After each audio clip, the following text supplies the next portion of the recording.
মুরগির গিলামেটাকে এইভাবে করে ছাড়িয়ে নিতে হবে প্রথমে।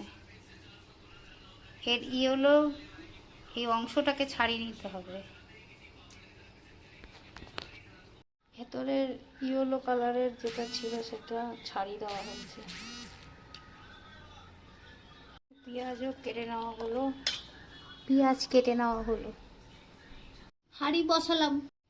তেল দেনে কে বাদ এটা দিতে হবে। এখন এগুলোকে সব কটাকে নাড়াতে হবে। अभी प्याज के भीतर दे दिया, अदरक लहसुन का पेस्ट दे दिया, 1 चम्मच नमक, 1 चम्मच, 1 चम्मच शुक्ला लंका, 1 चमची हल्दी, 2 चमची हल्दी, मरीच का 2 चम्मच पाउडर, धनिया जीरा गोलमरीच डाल दिया 1 चम्मच। हो रहा है।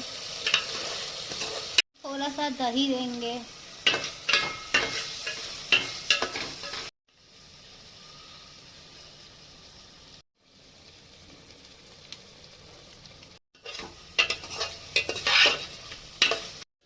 थोड़ा सा पानी दे दिया अभी।